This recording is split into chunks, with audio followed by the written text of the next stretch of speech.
Bonjour, je m'appelle Dr. Jordan Jones. Je suis psychologue à l'Institut de cardiologie de l'Université d'Ottawa et aujourd'hui, je vais vous parler du lien entre le cœur et l'esprit. Pour la présentation aujourd'hui, nous allons parler du rôle de la santé mentale et de la santé cardiovasculaire, discuter brièvement du stress, de l'anxiété, de la dépression et des relations sociales et passer en revue les liens directs et indirects entre l'esprit et le cœur et finalement parler de quelques ressources. Avant de commencer, j'aimerais vous poser quelques questions sur le lien entre le cœur et l'esprit. Pour commencer, dans quelle mesure croyez-vous que les facteurs psychosociaux contribuent-ils à une crise cardiaque aiguë? Croyez-vous que c'est 5 10 20 30 ou bien 40 La réponse est en fait 30 et c'est similaire au taux associé au tabagisme. C'est donc un sujet très important au niveau des soins cardiovasculaires. La prochaine question. Environ combien de pourcents de patients atteints de maladies coronariennes répondent aux critères diagnostiques d'un trouble dépressif majeur? Donc, quelqu'un qui se sent déprimé la plupart de la journée, presque tous les jours, pendant plusieurs semaines. Croyez-vous que c'est 10 20 35 50 ou 65 La réponse est en fait de 20 à 25 des patients qui vont atteints de maladies coronariennes qui vont répondre aux critères diagnostiques d'un trouble dépressif majeur. Et environ 40 de patients vont rapporter quelques symptômes de dépression. Encore une fois, un sujet très important que nous allons aborder plus en profondeur aujourd'hui. Commençons par le stress. Donc, qu'est-ce que le stress? Il s'agit d'une réaction de votre corps face à une demande ou à une menace. Lorsque vous vous sentez en danger, qu'il provienne d'un tigre qui fonce sur vous ou le fait de devoir parler devant un groupe, la défense de votre corps s'active à plein régime et enclenche le processus automatique appelé la réaction du stress. Vous en avez peut-être déjà entendu parler sous le titre de fuite, lutte ou d'inhibition. Ici, nous voyons les réponses de fuite, lutte ou d'inhibition, en anglais aussi appelé le fight, flight or freeze. Quand le stress survient-il? Lorsque nous ressentons du stress, c'est qu'il y a un déséquilibre entre la demande et l'offre. C'est ce qui se produit lorsque nous croyons que ce qui est attendu de nous est trop important et que nous manquons d'énergie ou de ressources pour nous en charger. Que ces attentes soient réelles ou bien perçues, ce qu'on nous demande ne concorde pas avec l'énergie ou les ressources que nous estimons posséder. Et c'est ce qui cause la réaction du stress. Quels sont les signes du stress? Le stress peut nous prendre par surprise. Vous pourriez également ne pas remarquer que vous vous sentez stressé avant que le stress ait miné beaucoup de votre énergie. C'est pourquoi il est important de reconnaître les signes avant-coureurs du stress. Toutefois, ces derniers sont bien différents d'une personne à l'autre. Et vous devez découvrir quels sont vos signes avant-coureurs du stress. Demandez-vous, quels sont les signes qui relèvent que je suis stressé? Que faites-vous? À quoi pensez-vous? Il existe 4 grandes catégories différentes de signes avant-coureurs de stress.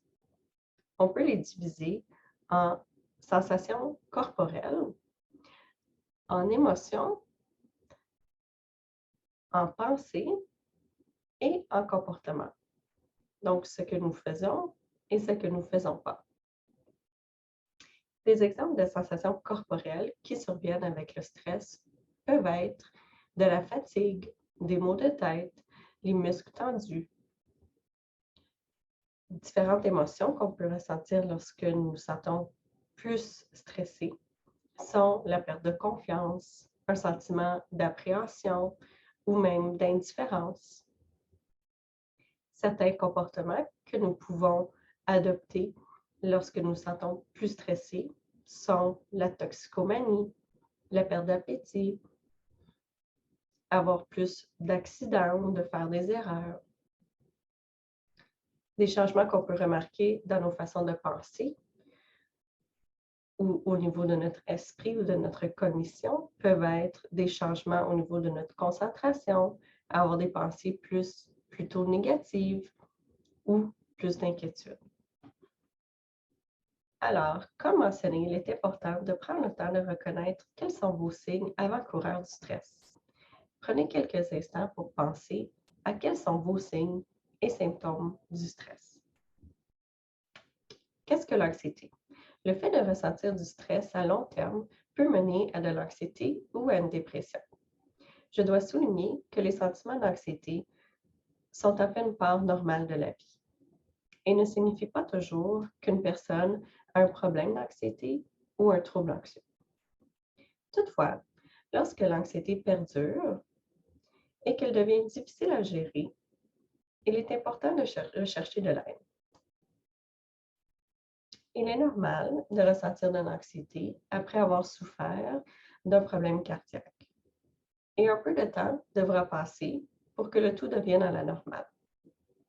Les symptômes d'anxiété incluent une inquiétude excessive au quotidien qui est difficile à gérer. Par exemple, qui vous empêcherait de dormir, de rester endormi, de vraiment reposer votre esprit, de vous concentrer sur vos activités de la vie. Donc, lorsque vous n'arrivez pas à arrêter ce petit hamster qui tourne sans cesse sur sa roue, c'est un signe que l'anxiété peut devenir un problème. Parmi d'autres symptômes, comme vous pouvez le lire sur la diapositive, il y a l'agitation, les tensions musculaires, les problèmes de concentration, ainsi que le sentiment d'irritabilité et de fatigue. Passons maintenant à la dépression, un sujet que j'ai déjà parlé rapidement. Nous utilisons souvent le mot dépressif pour décrire un sentiment de déprime ou un sentiment semblable. Et il est possible que vous vous sentez ainsi à certains moments. C'est le cas pour chacun d'entre nous et cela peut se produire lors d'une rupture, de la perte d'un emploi, d'une simple mauvaise journée ou d'une conversation épineuse. Ainsi, vous vous sentirez parfois déprimé, mais comme je l'ai mentionné précédemment, lorsqu'il est question de dépression clinique, vous pouvez vous sentir triste et irritable, perdre l'intérêt envers les activités habituelles qui vous amènent de la joie dans votre vie. Et ce, pour presque toute la journée, presque tous les jours, pendant plusieurs semaines. Votre appétit pourrait changer, vous risquez d'avoir faim ou au contraire, d'avoir aucune envie de manger. Vous pourriez dormir mal ou dormir plus qu'à l'habitude. Vous pouvez vous sentir quelque peu ralenti, fatigué, manquer d'énergie, avoir des sentiments d'inutilité ou de culpabilité. Votre concentration peut aussi en souffrir. Enfin, vous pourriez penser à la mort ou penser de ne plus vouloir vivre, que le monde serait mieux sans vous. Et si vous avez ces symptômes, ces types de pensées, c'est très important d'aller rechercher de l'aide d'un professionnel.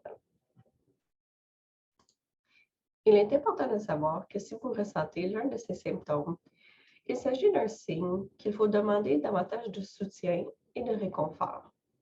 Encore une fois, il est normal de ressentir de tels sentiments de temps à autre. Nous ressentons tous du stress, de l'anxiété ou des sentiments de dépression à certains moments. Cependant, au fil du temps, ces symptômes peuvent réellement contribuer à l'apparition de problèmes de santé comme les maladies du cœur. Le cœur et l'état mental sont reliés de deux façons, soit les liens directs ou biologiques et les liens indirects ou comportementaux.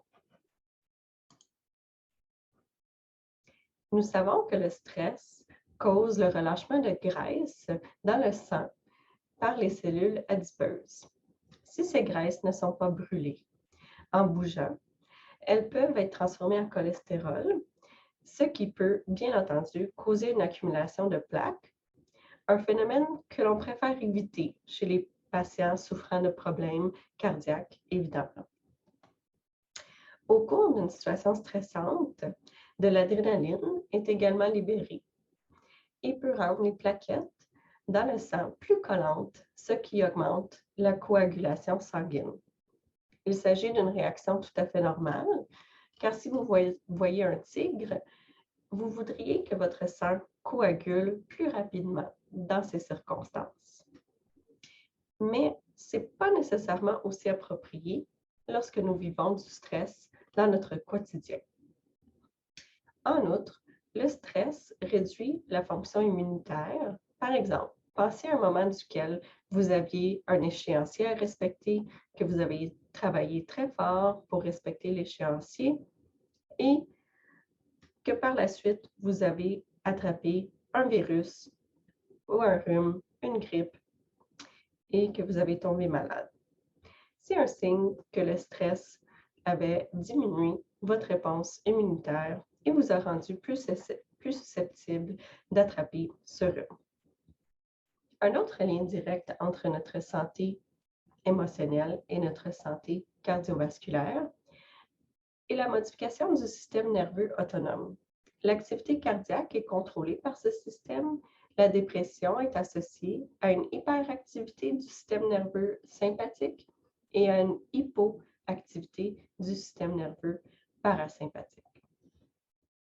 Passons maintenant aux liens indirects ou comportementaux.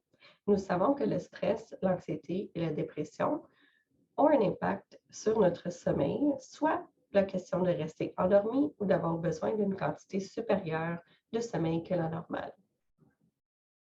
De plus, lorsque nous nous sentons stressés, nous pouvons avoir tendance de fumer quelques cigarettes de plus ou de boire un verre de vin de plus. Question de décrocher, de gérer nos émotions. Nous avons parfois tendance à manger des aliments plus sucrés ou plus riches en gras, de prendre des moins bonnes décisions au niveau alimentaire. Si vous êtes comme moi, lorsque je me sens stressée, c'est plus rare que je me tourne vers une bonne salade nutritive et bonne pour ma santé et parfois plutôt vers une poutine ou une tablette de chocolat. Face au stress, nous pouvons devenir aussi plus sédentaires, avoir moins envie de faire de l'activité physique et ressentir moins d'énergie pour faire de l'activité physique. Nous savons également que le stress diminue la tendance de consulter des professionnels de la santé, de se présenter à des rendez-vous médicaux et d'être adhérent à nos traitements. Donc, tous ces changements de comportement peuvent avoir une incidence sur notre santé physique et cardiovasculaire. Les bonnes nouvelles sont qu'il existe de nombreuses interventions qui ont été démontrées efficaces pour gérer le stress, l'anxiété et la dépression. La recherche nous montre que la réduction des facteurs de santé mentale peut réduire les risques de futurs événements cardiaques. Je vais présenter quelques ressources à travers la présentation et je vous invite aussi à consulter ce guide de 10 conseils pour la santé émotionnelle qui est disponible sur le site web de l'Institut de cardiologie. Le premier outil que j'aimerais discuter avec vous s'agit de la relaxation. La capacité de relaxer est à la base de tous les programmes de gestion de stress. Il ne suffit pas de simplement regarder la télévision, d'aller marcher ou prendre un bain. Il est important de relaxer profondément pour aller faire des changements au niveau de notre système nerveux. La relaxation profonde est opposée aux réactions corporelles observées en cas de stress. Un des éléments les plus importants de la relaxation est la respiration profonde. L'une des méthodes de respiration profonde les plus faciles à exécuter et la respiration en carré. Il suffit de vous imaginer un carré, comme vous voyez sur la diapositive ici, et d'inspirer en suivant les côtés du carré. Donc, vous pouvez essayer d'inspirer pendant environ 4 secondes, retenir votre souffle pendant 4 secondes, expirer pendant 4 secondes et retenir votre souffle encore une fois 4 secondes. Si vous n'aimez pas l'expérience de retenir votre souffle, c'est tout à fait correct de ne pas retenir votre souffle et simplement inspirer pour 4 secondes et expirer pour 4 secondes. Un autre exercice est la respiration diaphragmatique. C'est un autre exercice important. Le diaphragme est un muscle en forme de dôme qui se contracte lorsque nous respirons. Je vais vous inviter à placer une main sur votre poitrine et l'autre main sur votre ventre, sous votre cage thoracique. Inspirez lentement de façon à ce que votre ventre pousse sur votre main du bas en essayant de garder la main sur votre poitrine immobile. Donc, on veut remplir les poumons jusqu'au bas et aller remplir l'air au niveau de notre estomac. Et ensuite, expirer et sentir votre main qui descend avec votre ventre lorsque vous expirez. Comme l'image le démontre, vous pouvez pratiquer cet exercice de façon couchée, mais c'est tout à fait possible de le pratiquer assis, comme je l'ai fait avec Prébu. Une autre stratégie importante est le fait de simplement nommer nos émotions. Donc, comme l'expression le dit, nommez-les pour les apprivoiser. Il est important et utile de nommer nos émotions pour avoir une meilleure compréhension de notre état mental et de pouvoir communiquer nos émotions avec les autres. Donc, en prenant meilleure conscience de nos émotions, on peut mieux les identifier, les contrôler et les communiquer avec d'autres personnes. Nous avons souvent tendance à porter des jugements sur nos états émotionnels. Par exemple, nous pouvons nous dire « Je suis si bête d'être triste. Il y a des gens qui sont pires que moi. Je ne mérite pas d'être triste. » Lorsque nous portons des jugements sur nos états émotionnels, ça peut faire paraître nos émotions plus grandes, plus difficiles. Et aussi, c'est comme s'infliger une deuxième blessure. Lorsque nous vivons une émotion qui est difficile, c'est déjà difficile en soi. Et le fait de juger nos émotions ou d'invalider notre état émotionnel rend la tâche encore plus difficile. Souvent, nous adoptons des « je devrais » dans nos expressions envers nous-mêmes, la façon dont on communique envers nous-mêmes. C'est important d'essayer d'attraper les « je devrais » dans leur élan et d'essayer d'adopter une vision plus équilibrée de la chose.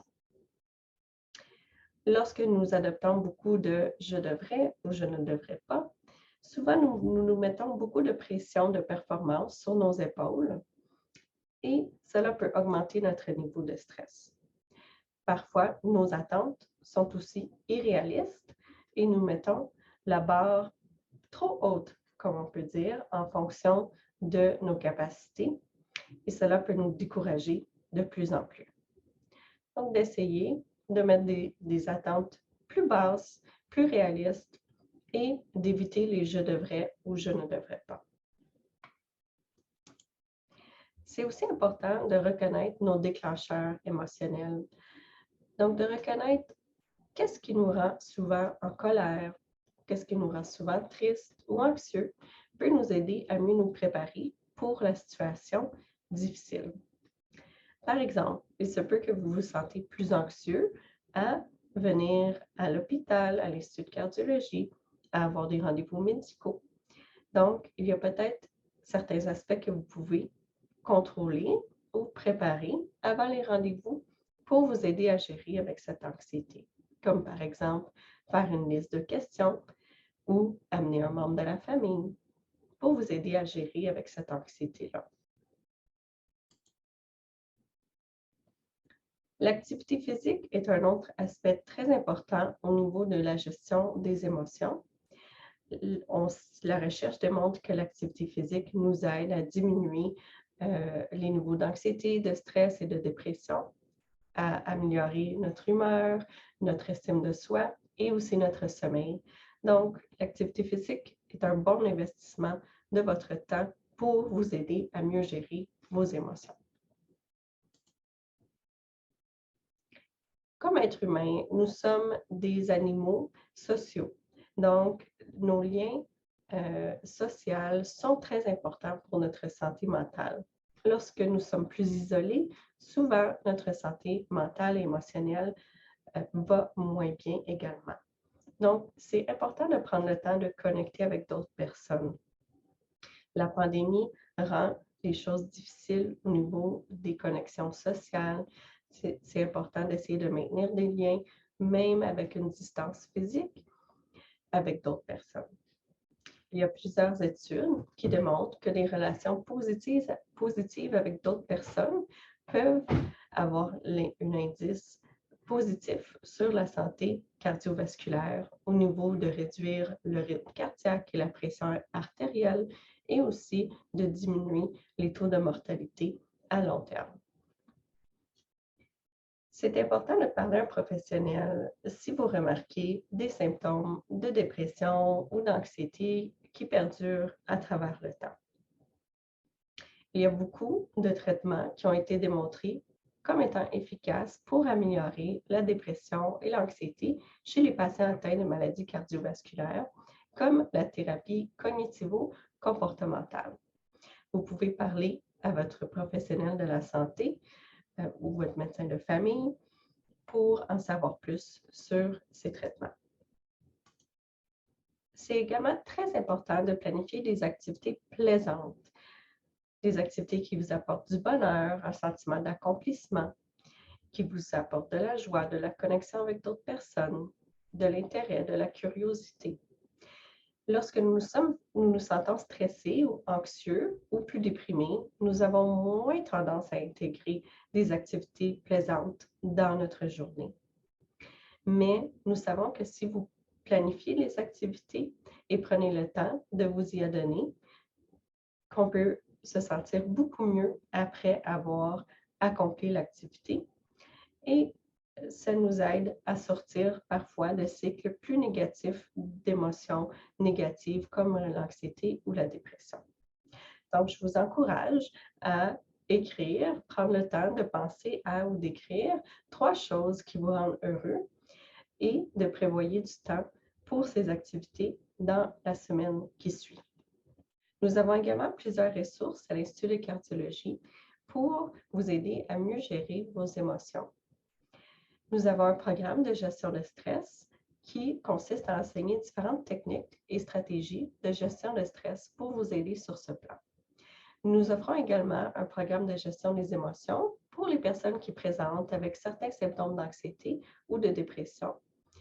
Nous abordons différentes façons de mieux gérer les émotions pour aussi améliorer votre santé cardiovasculaire.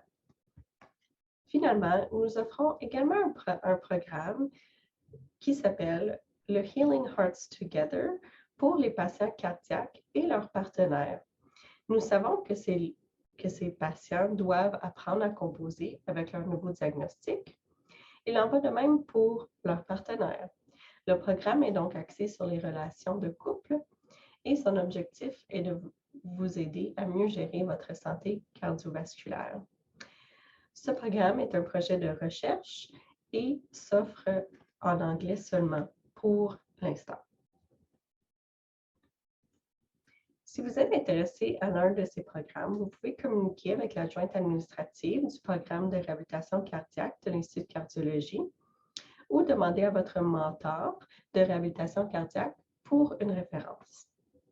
J'aimerais aussi amener votre attention à ce document, les 10 conseils pour bien dormir, qui est également disponible sur le site web de l'Institut de cardiologie, afin de revoir des stratégies et des astuces pour améliorer votre sommeil. Il existe également d'autres ressources dans la communauté et en ligne pour vous aider à gérer certaines émotions, les symptômes de stress, d'anxiété ou de dépression. Vous pouvez trouver quelques programmes et outils en ligne sur les sites web suivants. Une autre très bonne ressource est toujours de parler avec votre médecin de famille par rapport à des ressources pour la santé mentale. Pour conclure, je dis souvent que nous devons traiter le cœur et nourrir l'esprit. Alors, je vous remercie infiniment pour votre écoute lors de cette présentation et je vous souhaite le mieux dans votre rétablissement. Merci, bonne journée.